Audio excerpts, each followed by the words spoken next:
একটা গাছ কেটে প্রস্তুত করতে কিন্তু অতটা সহজ না। একটি গাছ কেটে প্রস্তুত করতে রস সংগ্রহ করতে কিন্তু অনেক শ্রম দেওয়া লাগে। আপনারা ভিডিওর মাধ্যমে দেখতে পাচ্ছেন, মনে হচ্ছে এটা কিন্তু অনেক সহজ। আসলেই কিন্তু এটা অনেক সহজ কাজ নয়।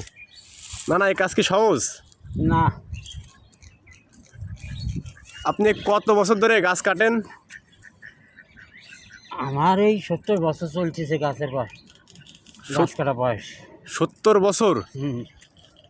মাশাআল্লাহ। তো 70 বছর গাছ কাটার বয়স চলতেছে, তাহলে আপনার বয়স এখন কত বছর? আমার 80-85। তো 80-85 বছর বয়সেও কি যে গাছ কাটা সম্ভব, এটা কিন্তু আপনারা দেখতে পাচ্ছেন যে 80-85 বছর বয়সে একটি খেজুর গাছ কাটা যে সম্ভব, সেটা আপনারা এই ভিডিওর মাধ্যমে কিন্তু দেখতে পাচ্ছেন।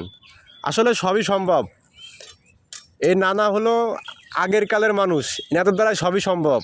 এখনকার মানুষদের দ্বারা কিন্তু এটা কখনোই সম্ভব হতো না। একটি গাছ প্রস্তুত করে 80-85 বছর বয়সের মানুষটি কত সুন্দর করে গাছটি কেটে কিন্তু ঠিলেটি গাছে পাতা দিল রস সংগ্রহ করার জন্য।